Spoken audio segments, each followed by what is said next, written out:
La Maison-Blanche a confirmé samedi que les États-Unis avaient envoyé à l'Iran une proposition pour un accord nucléaire entre Téhéran et Washington.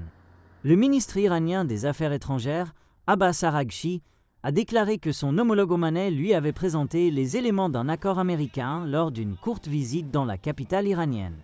Cela intervient après qu'un rapport de l'organe de surveillance nucléaire de l'ONU a indiqué que l'Iran avait encore augmenté la production d'uranium enrichi, un composant clé dans la fabrication d'armes nucléaires. La porte-parole de la Maison-Blanche, Caroline Leavitt, a déclaré samedi qu'il était dans le meilleur intérêt de Téhéran d'accepter l'accord, ajoutant « Le président Trump a clairement indiqué que l'Iran ne pourra jamais avoir une bombe nucléaire ». Leavitt a précisé qu'une proposition détaillée et acceptable avait été envoyée à l'Iran par l'envoyé spécial du président des États-Unis, Donald Trump, Steve Witkoff. La proposition américaine recevra une réponse appropriée, conforme aux principes, aux intérêts nationaux et aux droits du peuple iranien, a écrit Araghchi sur X. Les détails exacts de l'accord ne sont pas encore clairs.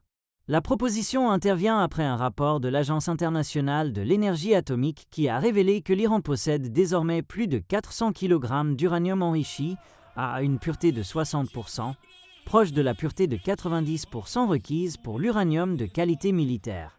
Cela dépasse largement le niveau de pureté suffisant pour l'énergie nucléaire civile et les usages de recherche.